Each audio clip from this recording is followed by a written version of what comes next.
अरे भाग्यवान, मेरे जूते कहाँ रखे हैं? मुझे बाहर जाने में देर हो रही है। तभी मालती कमरे में आती है। ये रहे आपकी जूते। मैं इन्हें साफ करने के लिए ले गई थी। अरे वाह, तुम कितनी समझदार हो। मेरे बिना कुछ कहे ही सारे काम कर देती हो। तभी मालती झिझकते हुए रमेश से कहती है, सुनिए जी, आपसे एक बात कहूँ, बुरा तो नहीं मानेंगे ना? अरे नहीं नहीं, बेफिक्र होकर कहो। शादी से पहले मैं अपने मायके में नौकरी करती थी। मैं चाहती हूँ कि अब मैं फिर से नौकरी करना शुरू कर दूं। वैसे भी सारा दिन घर में बोर हो जाती हूँ। देखो मालती, तुम्हारे नौकरी करने से मुझे कोई ऐतराज नहीं है, लेकिन तुम्हें एक बात बता दूं, हमारे खानदान में आज तक कभी किसी औरत ने नौकरी नहीं की। फिर भी एक बार तुम माँ से पूछ कर देखो, अगर वो तुम्हें नौकरी करने की इजाजत दे देती है तो अच्छी बात है। रमेश वहाँ से चला जाता है। फिर उसी शाम मालती अपनी सास के पैर दबा रही होती है। तभी उसकी सास मालती से कहती है, अरे क्या बात है बहू, आज तो ठीक तरह से मेरे पैर नहीं दबा रही। किसी ख्याल में खोई पड़ी है क्या? मैं भी तो जानूं आखिर बात क्या है। अब दरअसल वो माँ जी। अरे हाँ हाँ बोलो, इतना सोच क्यों रही हो? माँ जी, अगर आप बुरा न माने तो मैं नौकरी करना चाहती हूँ। घर के काम करने के बाद मेरे पास काफी वक्त बच जाता है। मालती की ये बात सुनकर उसकी सास गुस्से में कहती है, अरे बहू, तेरी तबीयत तो ठीक है ना? आज ये कैसी बहकी बातें कर रही है? भला हमारे खानदान में आज तक कभी किसी औरत ने नौकरी की है जो तू नौकरी करने की बात कर रही है, हैं? अरे बहू, तू क्या रिश्तेदारी में हमारी नाक कटाना चाहती है? जितना जल्दी हो सके अपने दिमाग से नौकरी का भूत उतार दे, और अब जा, जल्दी से रसोई में जा, खाना बनाने का वक्त हो रहा है। मालती मन मार कर खाना पकाने के लिए रसोई घर में चली जाती है। अगले दिन, नमस्ते माँ जी, कैसी हैं आप? अरे आओ आओ दिवाकर बेटा, बैठो, मैं तुम्हारे लिए चाय मंगाती हूँ।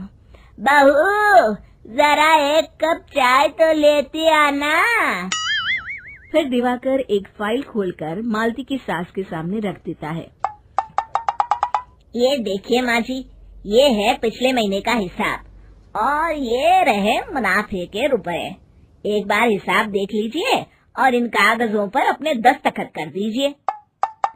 अरे दिवाकर बेटा, मैंने भला आज तक कभी तेरा हिसाब देखा है जो अब देखूंगी?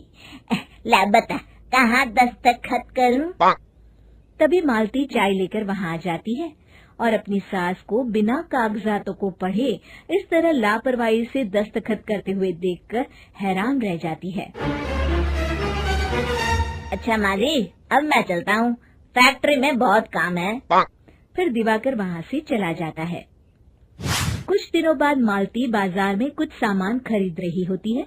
तभी एक बूढ़ा आदमी उसे आवाज देता है, अरे मालती बेटी, कैसी हो? मुझे पहचाना? मैं तुम्हारी कंपनी में मुनीम का काम करता हूँ। हाँ चाचा जी, मैं आपको बिल्कुल पहचानती हूँ। कहिए, कैसे हैं आप? मैं तो ठीक हूँ। कंपनी में कुछ भी ठीक नहीं चल रहा, यहाँ तक कि हमें ठीक वक्त पर तनख्वाह भी नहीं मिलती।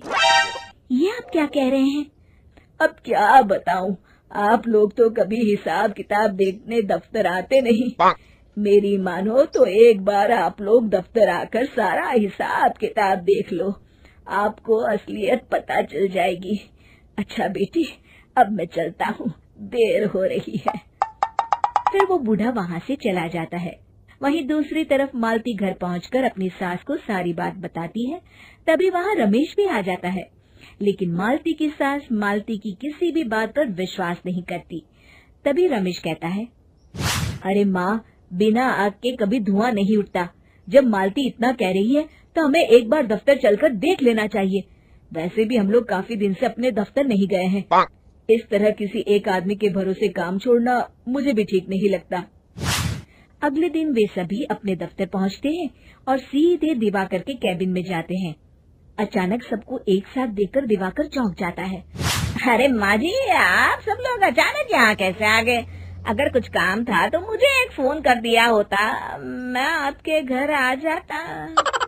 तभी मालती की सास कहती है, अरे दिवाकर बेटा, आज मैं हिसाब देखने दफ्तर आई हूँ, जरा मुझे पिछले 6 महीनों का हिसाब दिखाना तो बेटा। दिवाकर घबराते हुए हिसाब की फाइल मालती की सास को देता है। मालती की सास फाइल लेकर मालती को देती है और कहती है, ले बहू, देख ले हिसाब। मालती फाइल को बड़े गौर से देखती है और अगले ही पल उसे सारी गड़बड़ी समझ में आ जाती है। वो अपनी सास से कहती है, माँ जी, मुनीम चाचा बिल्कुल सही कह रहे थे। हमारी कंपनी में पिछले 6 महीनों में जितना मुनाफा हुआ है, हमें उसका आधा पैसा भी नहीं मिला। यूँ समझ लीजिए कि 1 रुपये में सिर्फ चवन्नी ही हमारे हाथों में आई है। मालती की बातें सुनकर मालती की सास गुस्से से दिवाकर को पूछती है, क्यों दिवाकर, मेरी बहू जो कह रही है वो सच है? दिवाकर समझ जाता है आज उसका भांडा फूट चुका है। वो गिड़गिड़ाते हुए कहता है, मुझे माफ कर दीजिए माँ जी, मैं पैसों के लालच में अंधा हो गया था। अरे वाह दिवाकर, तू तो 1 नंबर का चोर निकला। इतने दिनों से मैं तुझ पर आंख बंद करके भरोसा करती रही और तू मुझे ही चुना लगाता रहा। अभी के अभी निकल यहाँ से और दोबारा अपनी शक्ल मत दिखाना। दिवाकर वहाँ से भाग जाता है। मालती की सास मालती को शाबाशी देते हुए कहती है, बहू, आज मैं समझ गई कि पढ़ाई लिखाई हमारी जिंदगी में कितनी जरूरी है।